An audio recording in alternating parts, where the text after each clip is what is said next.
За өмнө нь манай Монгол улсад бас энэ татварын өршөөлийн хуулийг бас хэд өмнө баталж ирсэн. За эргээд бид нар энэ өмнөх энэ шийдвэрүүдийн үр дүнгээ бас судалж ээж энийгээ дахиж ярих хэрэгтэй болов. Тэр маань эрэг үр дүн авчирсан уу, сөрөг үр дүн авчирсан уу? Мэдээж одоо хоёр талдаа л ярилцах сэдв. Миний хувьд бол жоохон залхуу шийдэл юм болов уу гэж бодож байгаа. Татварын орчин сайжруулах зүйлс олон байна. Татварын орчин бизнест ээлгүй байгаа тал дээр бол би санал нэг байна.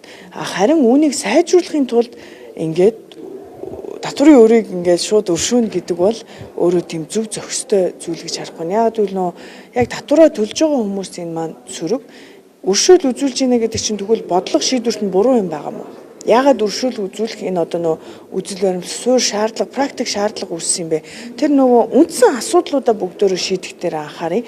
Тэрнээс зүгээр юм үр дагаврын хөнгөн шин чанарын магадгүй жоохон pop шин чанарын шийдэл ярих нь өөрөө урттай тийм үр дүнтэй зүйл биш байх гэж бодож байна. Гэхдээ энэ зөвхөн татварын асуудал дээр ч биш, бусад өршөөлийн хууль дээр ч гэсэн те одоо бид нар эргээд одоо яг энэ нөгөө гэмт хэрэгтэй холбоотой асуудал дээр ялангуяа ингээ эрүүгийн хууль дээр эргээд өршөөлийн хуулиар өршөөгдсөн улс төрчнөрч явж гин энийг одоо би олж мэдээл эн чи ер нь бас их тийм сайн зүйл биш байсан байна даа л гэдгийг анхаарч байна. Сая одоо үндсэн хуулийн цэцээр энэ явцсын дунд би нэг юм олж мэдэхэд одоо үндсэн хуулийн цэцгийн одоо даргын хүүхдэн ч гэсэн өршөөлийн хуулиар л ингээл одоо энэ дунд хамрагдсан байх жишээний те. Тэгэхээр эргээд энэ бүх юма бодоход бид нар энэ зөв зүйл байсан уугүй юу гэдэг ямар нэгэн өршөөлийн хууль ярихдаа энийгээ бас уул суурьаар нь нэлээ нарийн нэгтэлж харах хэрэгтэй болов уу гэж бодож байна.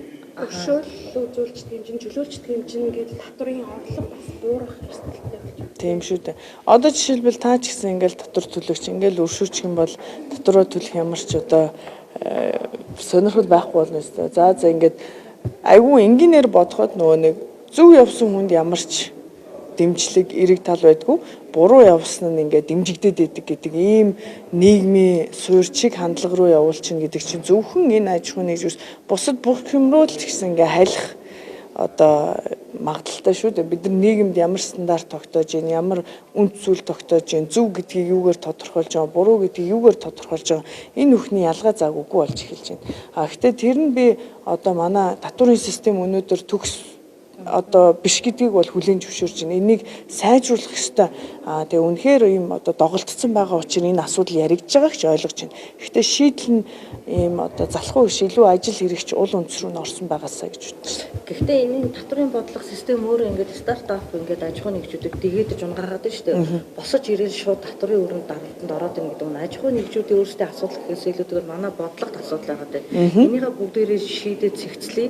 За тэр хүртэл нь бол нэг удаадаа өршөөе. За харин үүнээс хойш болвол тэгтээ тэргүй систем өөрөө ингээд уян хатан нөхцөлтэй болоод ингээд шат дараатаагаар татвар оногдуулдаг ч юм гэдэг юм ийм бодлого систем хэрэгжүүлж эхэлсэн цагаасаа хойш одоо бид нар шаардах ёстой зүйлээ шаардах нь өөрөө бас шудраг биш гэж юу? Яг өмнө ч гэсэн яг энэ аргументээр л ярьсан байхгүй юу? Өмнө ч гэсэн за нэг удаа өршөөе, тэгээ засыгээд тэг ингээл засахгүй байгаа л шүү дээ. Тэгэхээр энэ ингээ шийдэл болж чадахгүй байна. Яг үндэ энэ хоёрын засах улс суурьтай шийдлээ ярих, өршөөл ярих хоёр энэ улсын хурлын процесс нь адилхан байхгүй юу? Цаг хугацааны хувьд адилхан. Тийм болохоор засгийн газар энэ ажлаа л хийх ёстой. Энэ ганц хувь гишүүний одоо даанч санаачилж хийх зүйл биш байхгүй. Ягаад гэвэл нөө бүтэн татварын орчин ийм хэмжээний зүйлийг бол засгийн газар заавал оруулж ирж тэгээ гишүүдийн түвшинд одоо хэлэлцэж улсын хурал одоо шийдвэрээ гаргах ёстой. Энийг бол аль одоо энэ хурал бүрдээл энэ өмнөх хурал ч гэсэн одоо бүгд л шахаж шаардаад байгаа зүйлсүүд. Тэгэхээр энэ асуултуудыг одоо та бүхэн сангийн сайдаас, ерөнхий сайдаас асуух ёстой байна.